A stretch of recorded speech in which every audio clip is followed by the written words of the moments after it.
త్వరలోనే తెలంగాణలో బాంబులు పేలనున్నాయని మంత్రి పొంగులేటి శ్రీనివాసరెడ్డి చెప్పినట్టుగానే అందులో ఓ బాంబు బ్లాస్ట్ అయ్యేందుకు సిద్ధమైనట్లు తెలుస్తోంది. బీఆర్ఎస్ ప్రభుత్వ హయాంలో ఈ ఫార్ములా రేస్ కోసం విదేశీ కంపెనీకి నిబంధనలకు విరుద్ధంగా నిధులు బదలాయించారన్న కేసులో కీలక పరిణామం చోటు చేసుకుంది. ఈ ఫార్ములా రేసు నిధుల విషయంలో జరిగిన అవకతవకలపై విచారణకు governor Jishnu Dev Varma green signal ఇచ్చేశారు. ఈ మేరకు మంత్రి పొంగులేటి శ్రీనివాసరెడ్డి మీడియా చిట్చాట్లో ఈ విషయాన్ని వెల్లడించారు. న్యాయ నిపుణుల సలహాలు తీసుకుని గవర్నర్ ఆమోదం తెలిపినట్టుగా పేర్కొన్నారు. సీఎస్ ద్వారా ఏసీబీకి లేఖ పంపుతామని వెల్లడించారు. కేటీఆర్ను అరెస్టు చేస్తారా లేదా అన్నది తనకు తెలియదంటూ దాటేసే ప్రయత్నం చేశారు. దీంతో త్వరలోనే ఏసీబీకి సీఎస్ శాంతికుమారి లేఖ రాయనున్నారు. ఏసీబీకి వెంటనే లేఖ రాయాలని సీఎస్ను మంత్రివర్గం కూడా ఆదేశించింది. ఈ రేసింగ్ ఏజెన్సీ నిర్వాహకులకు కూడా నోటీసులు ఇచ్చే అవకాశాలు స్పష్టంగా కనిపిస్తున్నాయి.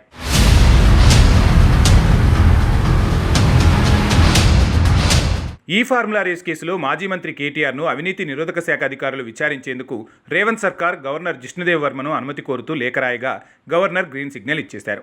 కేటీఆర్పై విచారణకు గవర్నర్ అనుమతి మంజూరు చేశారు. ఏసీబీ అధికారులు త్వరలోనే నోటీసులు జారీ చేయనున్నారు.